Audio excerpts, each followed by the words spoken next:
যুবক ভাইয়ের আমার কান খুলে শোনেন, গাছের পাতার লতা গাছকে যেমন নিচে দিক দিয়ে খাবার দেয়, উপর দিক থেকে অক্সিজেন দেয়, রাস্তার কিনারে দেখবেন ধানের জমিন, যেই ধানের উপরে ছায়া পড়েছে ওর পাতাগুলো কালো কালো বড় বড় ফোসকা ফোসকা দেখা যায়, আছে না নাই? কিন্তু যেটা রোদের ধান আর যেটা ছায়ার ধান, দুইটার মধ্যে পার্থক্য আছে না নাই? এটা ভালো দেখায় কিন্তু ভিতরে পাতান, আর যেটা রোদে থাকে ওটা কিটকিটা দেখায়। তারপর 16 আনা ধান। যারা মুসারু বড় বড় ভুয়া ভুয়া মোষ রেখেছে, যদিও মরদের মতন দেখা যাচ্ছে, কিন্তু ভালো করে বাড়িতে খবর নিয়ে দেখো, হামদরদার হারবালের ঔষধ দেওয়া বালিশের নিচে ভর্তি করে রেখেছে। 12 বছর আগে বিয়ে করেছে, তারপরে সন্তানের মুখ দেখতে পারে না। আর দাড়িওয়ালা শিটছিটা মানুষ দেখে তুমি অবহেলা করিও না। বাড়িতে ঢোকার আগে এক গন্ডা সন্তান আব্বা আব্বা বলে ডাকে, কথা বলেন ঠিক কিনা? দিন কাজের জন্য, ঘুম রাত চার্জের জন্য। এজন্য নবীজি বলেছেন আগে ভাগে ঘুমিয়ে পড়ো, ঘুমটাকে খেয়াল দাও, গুরুত্ব দাও। ঘুমের ক্ষেত্রে নবীজির সুন্নত তরিকা হলো অন্ধকারের মধ্যে ঘুমাবেন, নিরিবিলি পরিবেশে ঘুমাবেন। যখন ঘুমাইতে যাবেন নবী বলেছেন 3 জায়গায় ফাঁকা রাখা যায় না, তার মধ্যে একটা জায়গা হলো স্বামী আর স্ত্রীর মাঝখানে। বন্ধু সারাদিন মোবাইল চালানোর পর সন্ধ্যাবেলা মোবাইল চার্জে লাগায় দিয়া ঘুমান, চার্জে লাগানোর সময় এই পরিমাণ ফাঁক রাখেন। এরকম ফাঁক থাকলে চার্জ হয়? আর চার্জ যদি না হয় পরের দিন টিপলে কি ফোনে কাজ হয়? এজন্য স্বামী আর স্ত্রীর মাঝখানে ফাঁক রাখা জায়েজ নাই। আল্লাহ রাব্বুল আলামিন কোরআনুল কারীমের মধ্যে বলেছেন হুন্না লিবাসুল লাকুম। এই তুমি হাসো কেন? এই ছোট ভাই তুমি কি বুঝো? মাশাআল্লাহ মাশাআল্লাহ, হাসাহাসির কিছু নেই ভাইয়েরা, আমার বুঝতে হবে প্রিয় ভাইয়েরা, ওরা আগামী দিনে বড় হবে না? আমাদের আদম আলাইহিস সালাম থেকে নিয়ে কিয়ামত পর্যন্ত দুনিয়ার নিজামকে ঠিক রাখার জন্য আল্লাহর হাবিব, খুব খেয়াল করে শোনেন, নবীজি ঘরের কথাগুলো উম্মতকে জানিয়েছেন। সুবহানাল্লাহ বলেন। দিনে যেগুলো করেছেন এগুলো দিনের সুন্নত, আর রাতে যেগুলো করেছেন এগুলো রাতের সুন্নত। দিনের গুলো সাহাবা ইকরামরা দেখেছেন, রাতের গুলো আম্মা জানরা দেখেছেন। আল্লাহর হাবিব বলেছেন দিনের গুলো তো আমার উম্মতেরা জানে, রাতের গুলো তোমরা আমার উম্মতকে জানিয়ে দিও। দিনের গুলো যেমন ইবাদত, রাতের গুলো তেমনি ইবাদত। এই জন্য প্রিয় ভাইয়েরা, মসজিদে ঢুকবেন সুন্নত তরিকায়। প্রেম প্রীতি ভালোবাসার ক্ষেত্রেও কিন্তু নবীর সুন্নত তরিকা আছে না নাই? কিন্তু আমরা জানি না। প্রাণপ্রিয় ভাইয়েরা আমার, ঘুম নিয়ে আলোচনা করছিলাম। নবীজি বলেন যখন তুমি ঘুমাবা, স্বামী আর স্ত্রী একে অপরকে বুকে জড়িয়ে নিয়ে ঘুমাবা। আজকে কোরআনুল কারীমের আয়াত নিয়ে বিজ্ঞান গবেষণাকুম ওয়া আনতুম লিবাসুল লাহুন্না। পুরুষ হলো মহিলার জন্য পোশাক, আর মহিলাকে আল্লাহ তাআলা পুরুষের জন্য পোশাক বানিয়ে দিয়েছেন, একে অপরের সম্পূরক বানিয়েছেন, চার্জার বানিয়েছেন, পাওয়ার ব্যাংক বানিয়ে দিয়েছেন। একে অপরকে সারাদিন কাজকাম করে ব্যস্ততার মধ্যে ঘাম ঝরিয়া যেই পরিমাণ ক্লান্তি আর শরীর থেকে এনার্জি ঝরে গিয়েছে, স্বামী স্ত্রী একে অপরকে বুকে জড়িয়ে নিয়ে যখন ঘুমিয়ে পড়বে, ওই ঘুমের মধ্য দিয়া দুইজনের ঘাটতি পূরণ করে আগামী দিনে চলার মতন চার্জার এনার্জি শরীরের মধ্যে বাড়িয়ে দিবেন কে? নবী বলেন যখন তুমি ঘুমাবা, কাবার দিকে মুখ করে ডান হাত গালের নিচে দিয়া আল্লাহুম্মা বিসমিকা আমুতু ওয়া আহইয়া বলে বিছানায় ঘুমিয়ে পড়বা। ডান হাত গালের নিচে দিকে ডান দিয়া ডান কাত হয়ে ঘুমাবা। বিজ্ঞান গবেষণা করছে, এটা আমার কথা না, মৌলবীদের কথা না, বিজ্ঞানের গবেষণা, স্বাস্থ্য বিজ্ঞান গবেষণা করে বলছেন নবীজি ডান কাত হয়ে ঘুমাতে বললেন কেন? কেউ যদি ডান কাত হয়ে ঘুমায়, মানুষের বাম দিকে হাড় থাকে, ডান দিকে চাপ থাকলে হাড়টা তখন ফাঁকা থাকে, রক্তের সার্কুলেশন বেড়ে যায়, হাড়টা সুন্দর করে পাঞ্চ করতে পারে, রোগ প্রতিরোধ ক্ষমতা বেড়ে যায়। যার হাড় ভালো আছে তিনি ভালো আছেন, যার হাড়ে ব্লক পড়েছে, হাড়ের সমস্যা পড়েছে, চাপ পড়েছে, তিনি তলিয়ে গিয়েছেন, তিনি অসুস্থ হয়ে পড়েছেন। এজন্য সুন্নত তরিকায় যদি ঘুমিয়ে পড়েন, ওই ঘুমের মধ্যেও পরম প্রশান্তি দান করবেন কে? আর এক আল্লাহর বান্দা বলেন আমার জানা মতে সব শান্তি বাড়ি আলির ভিতরে মনে আছে না নাই? এজন্য নবী বলেন যুবক, যখন জীবন সঙ্গিনী নির্বাচন করবা, বেগম নির্বাচন করবা, বউ নির্বাচন করবা, অর্ধাঙ্গিনী নির্বাচন করবা, 4টি গুণ দেখে নির্বাচন করবা। কয়টা? 1 নম্বর ওয়ালি মালিহা, 2 নম্বর ওয়ালি জামালিহা, তিন নম্বরে ওয়ালিনাসা বিহা, চতুর্থ নম্বরে হলো ওয়ালিদ্দিনিহা। আল্লাহর হাবিব বলেন ফাজফার বিজাতি দিন, সবচেয়েতে দিনের প্রতি খেয়াল রাখবা। বংশ দেখে বিয়ে করবা, সৌন্দর্য দেখে বিয়ে করবা। এখন তো ডিজিটাল জামানা, কালো কালো মেয়েগুলো বিউটি পার্লারে যায় আর আটা ময়দা মেখে ফর্সা হয়ে বেরোয়। কালো না ফর্সা, অজু করা ছাড়া চিনার কোনো বুদ্ধি নাই। কথা বলুন ঠিক কিনা? এজন্য যুবক ভাইরা শোনো, আমারে কিছু হাদিয়ে দিয়ে যে বউ কেমনি দেখতে হয় শিখাইয়া দিতেছি। বউ দেখতে গেলে বলবেন যে আমি তো বউ দেখতে আসছি, সুতরাং আমার সামনে অজু করতে বলেন। যদি অজু করতে পারে তাহলে বুঝবেন যে নামাজ পড়ে, আর অজুতেই যদি ভুল ফেলে তাহলে এটা যতই বলুক যে এটা তাহাজ্জুদ গুজার, এটা নামাজই পড়ে না। কথা বলেন ঠিক কিনা? আর অজু যখন করবে, মুখের মধ্যে যদি ময়লা আলকাতরা মাখানো থাকে, অজুর মধ্যে ধোয়া চলে যাবে, আসল চেহারাটা দেখতে পারবে। নহিলে কিন্তু ধোকায় পড়ে যাবা, দেখবা বিশ্ব সুন্দরী পরে বেরাবে একেবারে পেতনির মতন। কথা বলেন ঠিক কিনা? সংসার ভেঙে যাচ্ছে এই ম্যাক্সিমাম কারণে। হাই হাই রে, কি যে মেকআপ করে গো! কয়েক কেজি মাখে মনে হয় মুখের মধ্যে, চেহারাই চিনা যায় না। আস্তাগফিরুল্লাহ, চেহারাই চেঞ্জ করে ফেলে দিয়েছে। আল্লাহ আমার মা বোনগুলোকে হেদায়েত দান করুক, বলুন আমিন। চোখের ভুরু কাটে, এই চোখের ভুরু এমনি না তো, এটা সামসেট। সুবহানাল্লাহ বলবেন না?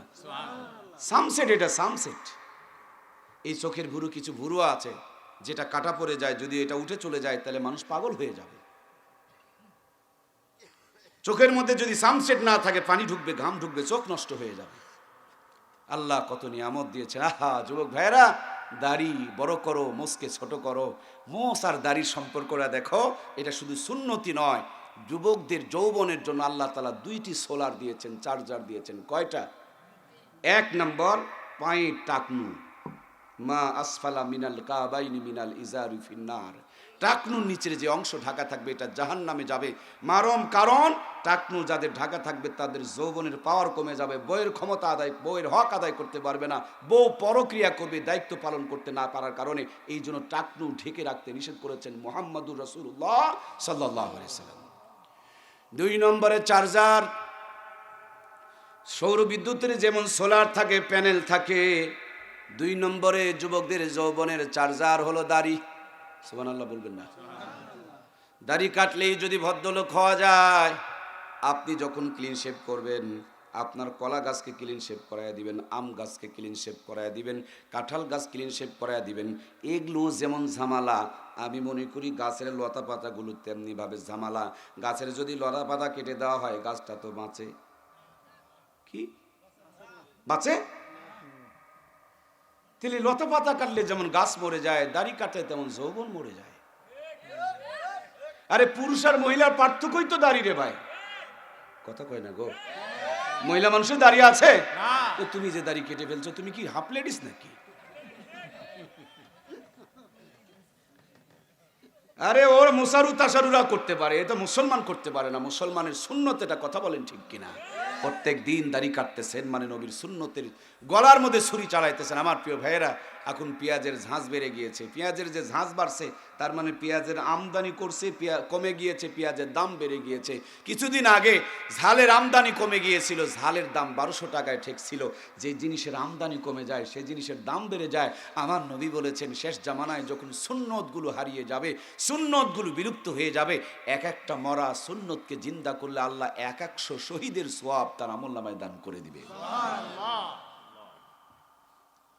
যুবক ভাইয়ের আমার কান খুলে শোনেন, গাছের পাতার লতা গাছকে যেমন নিচে দিক দিয়ে খাবার দেয়, উপর দিক থেকে অক্সিজেন দেয়। রাস্তার কিনারে দেখবেন ধানের জমিন, যেই ধানের উপরে ছায়া পড়েছে, ওর পাতাগুলো কালো কালো বড় বড় ফোসকা ফোসকা দেখা যায়, আছে না নাই? কিন্তু যেটা রোদের ধান আর যেটা ছায়ার ধান, দুইটার মধ্যে পার্থক্য আছে না নাই? এটা ভালো দেখায় কিন্তু ভিতরে পাতান, আর যেটা রোদে থাকে ওটা কিটকিটা দেখাই, তারপর 16 আনা ধান। যারা মুসারু বড় বড় ভুয়া ভুয়া মোষ রেখেছে, যদিও মরদের মতন দেখা যাচ্ছে, কিন্তু ভালো করে বাড়িতে খবর নিয়ে দেখো, হামদর্দার হারবালের ঔষধ দেওয়া বালিশের নিচে ভর্তি করে রেখেছে। 12 বছর আগে বিয়ে করেছে, তারপরে সন্তানের মুখ দেখতে পারে না। আর দাড়িওয়ালা শিটছিটা মানুষ দেখে তুমি অবহেলা করিও না। বাড়িতে ঢোকার আগে 1 ঘন্টা সন্তান আব্বা আব্বা বলে ডাকে, কথা বলেন ঠিক কিনা? কি বুঝতেছেন আপনারা? মনে হয় কষ্ট পাইতেছেন। আল্লাহ গো, আরে ভাই আমার কথা বিশ্বাস করা লাগবে না। বাড়িতে গিয়া সাদা একটা কাগজ নিয়ে মাঝখানে দাগ দিবেন, এদিকে লিখবেন দাড়িওয়ালা, ওদিকে লিখবেন দাড়ি ছাড়া। এলাকার যাদের যাদের বউ চলে গেছে, কয়জন দাড়িওয়ালার গেছে আর কয়জন দাড়ি ছাড়ার গেছে, যোগ বিয়োগ করলেই ধরা পড়ে যাবে। এজন্য বউটাকে যদি হারাতে চান আর বউ যদি রাখতে চান, এখন থেকে সুন্নতের দাড়ি রাখার দরকার আছে না নাই? আমার প্রিয় ভাইয়েরা, আলোচনা করছিলাম আপনাদের খেদমতে, 4টি গুণ দেখে বিয়ে করতে বলেছেন আল্লাহর হাবিব, মনে আছে না নাই? মালিহা জামালিহা দিনিহা নাসাবিহা ফাজফার ফিজাতিদ দিন। আল্লাহর নবী বলেন সৌন্দর্যের দিকেও খেয়াল রাখো। যতটুকু সৌন্দর্য থাকলে তোমাকে কন্ট্রোল করতে পারবে, ওই রকম সুন্দর দেখে তোমাকে বিয়ে করতে হবে। সম্পদকে বিয়ে করিও না, চাকরিকে বিয়ে করিও না, ক্ষমতাকে বিয়ে করিও না, জীবনে সুখী হতে পারবা না। যার প্রতি প্রেম জাগে তাকে তুমি বিয়ে করে নাও।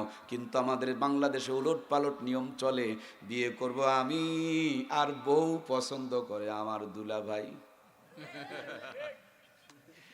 আমার রুচি আর দুলাভাইয়ের রুচির মধ্যে পার্থক্য আছে না নাই? তাহলে আমার বউ দুলাভাইয়ের পছন্দ করার কোনো অধিকার? আমাকে যাকে ভালো লাগে তাকে দিয়ে বিয়ে দাও, আমি সংসার করব। তোমরা আমাকে হেল্প করতে পারো, আমি ভুল কোনো ডিসিশন নিলে পারে সেটা আমাকে তুমি বুঝিয়ে দিতে পারো। আমার বউ তুমি পছন্দ করতে পারো? ম্যাক্সিমাম যুবকদের ঘাড়ে এভাবে চাপিয়ে দেওয়া হচ্ছে, বোনদের ঘাড়েও চাপিয়ে দেওয়া হচ্ছে, অথচ ইসলাম এই স্বাধীনতা আপনাকে আমাকে দিয়েছে। তাই বলে বাপ মার অবাধ্য হয়ে আবার নয়, সাথে নিয়ে। সম্মানিত প্রাণপ্রিয় ভাইয়েরা আমার, বংশের দিকে খেয়াল রাখো। বিয়ের পর নিচু বংশের মেয়ে যারা স্বামীকে নিয়ে আলাদা হতে চায়, তারা বুঝেনি রে, অনেক দামি কথা বলেছি। নিচু বংশের মেয়ে যারা স্বামীকে নিয়ে সংসারে আলাদা করতে চায়, তারা কথা বলেন। এই স্বামীকে যেই মায়ে পেটে ধরেছে, যেই বাবা নিজের জীবনকে নিভায়া তোমার স্বামীর জীবনকে আলোকিত করেছে, আজকে সেই বুড়া বাপ মাকে নিয়ে যারা আলাদা খেতে চায়, এদের চাইতে নিচু বংশের মেয়ে আর দুনিয়াতে একটাও নাই। কথা বলুন ঠিক কিনা? পর্দার আড়ালে আমার অনেক মায়েরা এসেছেন, জায়গা হচ্ছে না। প্রিয় মায়েরা আমার, আপনাদের কাছে আমার কয়েকটা প্রশ্ন। এক মা যায় নামাজ বিছায়া জামাইয়ের জন্য দোয়া করতেছে, জামাইয়ের জন্য, আল্লাহ আমার জামাইকে তুমি 1000 বছর বাঁচায় রাখো।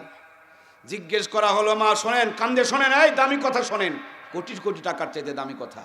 জিজ্ঞেস করা হলো, মা গো তোমার জামাই এমন কি আমল করেছে 1000 বছর বেঁচে থাকুক বলে দোয়া করতেছো?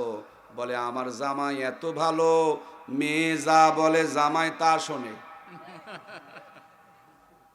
বলে আপনার ছেলের জন্য দোয়া করেন? বলে না, এটা তো মানুষই না, ছেলে মানুষই না, দোয়া করতে চাচ্ছে না। বলে ছেলের অপরাধ কি? বলে ও বইয়ের কথা শোনে। বোঝেনি রে, মেয়ের কথা জামাই শোনে 1000 বছর বেঁচে থাকুক, আর ছেলে বইয়ের কথা শোনে, তার জন্য এটা মানুষই। অথচ দুইজনাই বইয়ের কথা শোনে, মেয়েও শুনতেছে বইয়ের কথা, ছেলেও শুনতেছে, কিন্তু বিচারক হলো মা, বিচার করতেছে কেমন 2 নম্বরই বিচার। জামাই 1000 বছর বেঁচে থাকুক, ছেলে মানুষই নয়। এরকম মা নাই মনে হয়? আছে না নাই আমাদের পর্দার আড়ালে? মনে রাখবেন মা, হিসাব কিন্তু দেওয়া লাগবে। এত বড় নিমখারামি কথা আপনি বলতে পারেন না। বইয়ের কথা শুনে জামাইয়ের জন্য দোয়া করলেন, আর বইয়ের কথা শুনে ছেলের জন্য বদদোয়া করলেন, এটা মানুষরূপী জানোয়ার। কথা বলুন ঠিক কিনা? ওটাও তো বইয়ের কথা শুনে, এটাও তো বইয়ের কথা শুনে। সুতরাং মা, আমার প্রিয় মা, আপনাদের পায়ের নিচে জান্নাত, এটাও ঠিক, আবার বইয়েরও জান্নাতে যাওয়ার জন্য সুপারিশ লাগবে, এটাও ঠিক। কথা বলুন ঠিক কিনা? একজন গর্ভধারণী আর একজন হলো জীবন সঙ্গিনী, কেউ কারো চাইতে কম নয়। মায়ের দিকে তাকায় দেখলে চোখের সগিরা গুনাহ মাফ হয়, বিবির দিকেও প্রেম ভালোবাসা নিয়ে তাকিয়ে থাকলে, বিবির দিকেও তাকালে চোখের সগিরা গুনাহ মাফ করে দেন কে? এজন্য কেউ কারো চাইতে কম নয়। বীর এক সপ্তাহ যেতে না যেতে মায়েদের অভিযোগ হলো আমার ছেলেকে করণী করেছে, বশ করেছে, তাবিজ করেছে। ছেলে আর মানুষ নাই, ছেলে এখন বইয়ের কথা মতন উঠা বসা করে। কিন্তু মাগো বুঝতে তো হবে, তোমার মেয়েটা যে মানুষের বাড়িতে গিয়েছে। মেয়ের কথা যখন জামাই শুনে ভালো হয়ে যায়, আর বইয়ের কথা শুনলে কেন ছেলে খারাপ হবে, এটা আমার আপনাদের কাছে বিচার চাইলাম। একই ঘরে নিয়ে দোয়া করতেছেন জামাইয়ের জন্য, বইয়ের কথা শুনে তার জন্য, আর ছেলের জন্য বরদোয়া করলেন বইয়ের কথা শুনে তার জন্য। এরকম কোনো মানুষের বিচার হতে পারে না। এই মায়েরা দেখবেন বাবার বাড়িতে যখন যায়, ভাইকে বুঝায়, ভাবিকে বুঝায়, ওর বাপ মার যেন কোনো কষ্ট না হয়, খাবারের কষ্ট না হয়, ঔষধের কষ্ট না হয়। মেয়েটা সকাল থেকে দুপুর পর্যন্ত বুঝায়। বৈকাল বেলা যখন স্বামীর বাড়িতে আসে, তখন স্বামীর বাপ মাকে আর ভাত কাপড় দিতে রাজি। এই কথা বলছেন না কেন রে ভাই? সকাল বেলা গিয়া বাপ মা যেন ভাত পায়, বৈকাল বেলা স্বামীর বাপ মাকে ভাত দিতে রাজি নেই। এটা মুনাফিকি আলামত। কথা বলেন ঠিক কিনা? শুনে রাখো বোন আমার, যতই তুমি বুঝাও, তুমি এখানে যা করছো ওখানেই সেটা বের হবে। তোমার বাপ মাকে যদি ভাত পাওয়াতে চাও, স্বামীর বাপ মাকে ভাত দাও, নইলে তোমার মা বাপ মা ভাত কিন্তু পাবে। আমার মায়েদের দিকে তাকায় দেখবেন, সকালবেলা স্বামীর বাবার বাড়ির থেকে মেহমান এসেছে, মায়ের মুখটা একেবারে এত বড়। বৈকালবেলা নিজের বাপ মার বাড়ির থেকে কিছু লোকজন আসছে, এবার কারেন্টের সুইচের মতো নাচতেছে আর কাজ করতেছে। কথা বলেন ঠিক কিনা? একই দিন স্বামীর বাড়ির থেকে লোক আসলো, মুখটা ভারী, আর নিজের বাপ মার বাড়ির থেকে লোক আসলে তখন মহা আনন্দ। এগুলোও কিয়ামতের দিন হিসাব দেওয়া লাগবে। কথা বলুন ঠিক কিনা? আমার প্রিয় মায়েরা, দ্বিমুখী আচরণ ছাড়েন। যুবক বয়সে একা থাকবেন, ভিন্ন করে খাবেন, আর বুড়া বয়সে সবার সাথে থাকবেন। মায়েদের দ্বিমুখী আচরণের কারণে আজকে সংসারে অশান্তির আগুন জ্বলছে। কথা বলুন ঠিক কিনা? এজন্য প্রিয় ভাইয়েরা, আমার নবীজি 4 গুণ দেখে মেয়ে বিয়ে করতে বলেছেন, মনে আছে না নাই? সব আছে, দিন নাই। নবী বলেন এটা চলবে না, কিছুই নাই, দিন আছে, এটাকে গ্রহণ করে নাও। আল্লাহর নবী বলেন, দ্বিতীয় বক্তা আলোচনা করেছিলেন, দুনিয়ার সব নিয়ামত, উত্তম নিয়ামত হলো নেককার বিবি। যার কিছুই নাই, ভালো একটা নেককার বউ আছে, সে দেখেন জান্নাতের সুখে আছে। আর যার সব আছে, ঘরে একটা নেককার বিবি নাই, ওর মতন দুনিয়াতে কষ্টে আর কেউ। এই জন্য প্রিয় ভাইয়েরা আমার, সব কথার মূল কথা, গোড়ার কথা, মুসলমান প্রত্যেকটা জায়গাতে আমরা ভালো কিছু যদি পেতে চাই, প্রত্যেকটা মানুষের ভিতরে কোরআনুল কারীমের জ্ঞান থাকার দরকার আছে না নাই? বন্ধুরা আমার, মাদ্রাসাগুলোর খবর নিয়ে দেখুন, দিনেও পড়ায়, রাতেও পড়ায়। স্কুলে শুধু দিনে পড়ায়, রাতে কি পড়ায়? তাইলে মাদ্রাসায় স্কুলের তুলনায় ডবল পড়ায়।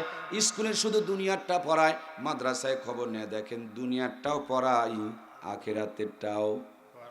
সুবহানাল্লাহ বলবেন না? এদিকে একটা লাইন করা হলো, এই লাইনে যারা দাঁড়াবে 100 টাকা করে দেওয়া হবে। এদিকে আর একটা লাইন করা হলো, এই লাইনে যারা দাঁড়াবে 200 টাকা করে দেওয়া হবে। সব পাবলিক ওই লাইনে গিয়ে দাঁড়াবে। 200 পেতে 100 লাইনে কাউকে খুঁজে পাওয়া যাবে না। প্রাণের বন্ধু, 200 টাকা বুঝলা, দুনিয়া আখেরাত কেন তুমি বুঝলা না? তুমি 200 টাকা বুঝলা, ওরা শুধু দিনে দেয়, এরা দিনেও দেয়, রাতেও দেয়, কেন তারপরে তুমি তোমার সন্তানকে মাদ্রাসায় দিলা না? আমার জানা মতে একটাই মাত্র কারণ, স্কুলওয়ালারা কোরআন পড়ায় না, সেজন্যই মনে হয় তুমি স্কুলে দিয়েছ। আর মাদ্রাসাওয়ালাদের অপরাধ হলো তারা কোরআন পড়ায়, এজন্যই মনে হয় তুমি তোমার সন্তানকে মাদ্রাসায় দাও নাই। অথচ আল্লাহর নবী বলেছেন, আল কোরআন হুজ্জাতুল্লাকা ওয়া আলাইকা, এই কোরআনুল কারীম হলো মানুষের জন্য দলিল। কোরআন যারা পড়ায় না তাদের কাছে দিলা, আর কোরআন যারা পড়ায় তাদের কাছে দিলা না, কোরআনুল কারীম পক্ষে নয়, কিয়ামতের দিন বিপক্ষে দাঁড়ায়া আল্লাহর আদালতে আসামি বানায়া দিবে। কথা বলেন ঠিক কিনা?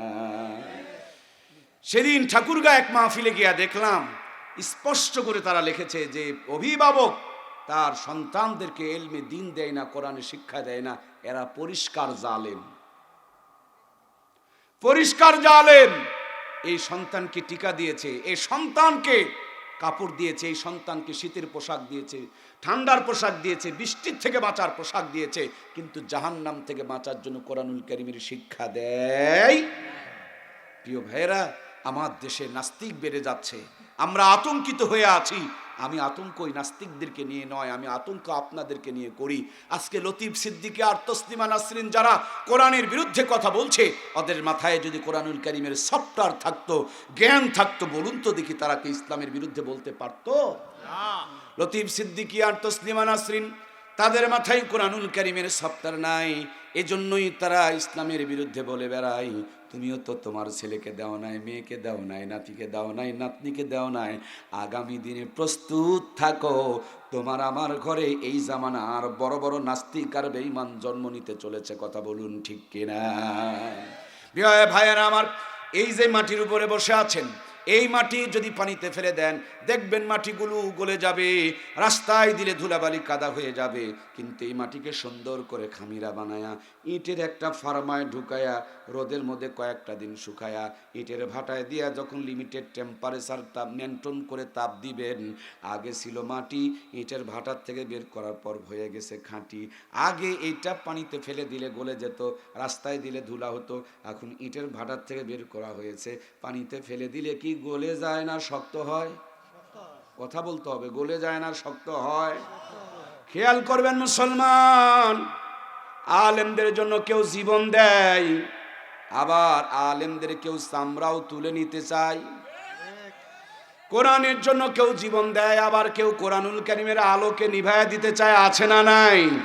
ওর বাপ দাদা মুসলমান, এর বাপ দাদা মুসলমান, কিন্তু ওর ভিতরে কোরআন নাই, এর জন্য ইসলামের বিপক্ষে যায়। আর যার ভিতরে কোরআন আছে, জীবন চলে যেতে পারে, ইসলামের বিপক্ষে যেতে পারে না। কথা বলুন ঠিক কিনা? এই জন্য প্রিয় ভাইয়েরা আমার, বিল্ডিং বানাবেন বানান, ব্রিজ বানাবেন বানান, রাস্তা বানাবেন বানান, কিন্তু আগে তো ইট বানান। ইট বানায়া যার দরকার বিল্ডিং বানান, যার দরকার ব্রিজ বানান, যার দরকার রাস্তা বানান। ডাক্তার বানাবেন বানান, মাস্টার বানাবেন বানান, ইঞ্জিনিয়ার বানাবেন বানান, কিন্তু প্রথম কথা হলো মাদ্রাসায় দিয়া, বেশি যদি না পারেন 3 বছর পড়ান। স্কুলে বাংলা ইংরেজি পড়াই, এরাও পড়াবে। 3 বছরের ভিতরে আপনার সন্তানকে তারা ইমানদার বানায়া দিবে। ইমানদার বানানোর পর যখন ডাক্তার হবে, ইমানদার ডাক্তার বাটপারি করবে না, দায়িত্ব পালন করে ডাক্তারি করবে। ইমানদার বানানোর পর যখন মাস্টার হবে, ইমানদার মাস্টার স্কুল ফাঁকি দেওয়া প্রাইভেট বাণিজ্য করবে না, ইমানদারি করবে, দুনিয়াও ঠিক থাকবে, আখেরাতও ঠিক থাকবে। ইমানদার বানানোর পর যখন ইঞ্জিনিয়ার বানাবেন, ইমানদার ইঞ্জিনিয়ার রড চুরি করে আর বাঁশ ঢুকায়া দিতে পারে। বুঝা যাচ্ছে? এগুলো কি ওয়াজ না ওয়াশ? নো ওয়াজ, এটা পুরাই ওয়াশ। ওয়াশ রে ভাই, পরিষ্কার করা, ভাইরাস দূর করা। ছেলে যদি আপনার 3টা থাকে, শোনেন, ছেলে যদি আপনার 3টা থাকে, 2টাকে এদিকে ওদিকে দিবেন, একটাকে খালি কোরআনের মাদ্রাসায় দিবেন। বিয়ে যখন 3টা করবে, একজন গোসল করলে 3 জনের গোসলের ফরজাত আদায় হয়ে যাবে। কথা বুঝতেছেন না মনে হয়? তাহলে একটাকে যে শিখাইছেন, বাকি 2টাকে যে শিখান না রে ভাই, ওয়াজ কি বুঝতে পারছেন না? না হাজি সাহেব হজ করে এসে বাড়িয়ালিকে বলছে, বৌমাকে বলছে, বৌমা একটু চা বানায় দাও। বৌমা রাতের বেলা স্বামী স্ত্রী যে দায়িত্ব পালন করেছে, কিন্তু গোসলে ফরজিয়ত জানে না। জিজ্ঞেস যদি করেন গোসলে ফরজ কয়টা, কখনো বলে 6টা, কখনো বলে 9টা। যদি নিয়তটা জিজ্ঞেস করেন নিয়তটা কি, মাঝে মাঝে বলেন না হয়তো গোসলা সাবান দিয়া কসলা। এখন সাবান দিয়া কসলায় যদি গায়ের চামড়া তুলে ফেলে দেয়, আর গোসলের 3টা ফরজিয়ত যদি আদায় না হয়, বলেন তো দেখি পবিত্র হতে পারবে? আর নাপাক গায়ে যদি চা বানায় দেয়, এই চার মধ্যে যদিও স্বাদ থাকবে, কিন্তু এই চা খায় ইমাম তাজা হতে পারে না। কথা বলেন ঠিক কিনা? এজন্য প্রাণপ্রিয় ভাইয়েরা আমার, একটাই পরিষ্কার কথা, কলিজার টুকরা দরদের ভাইয়েরা, ভিতরে যদি কোরআনুল কারীম থাকে, আপনার দুনিয়া আখিরাতকে শান্তিময় বানিয়ে দিবেন কে?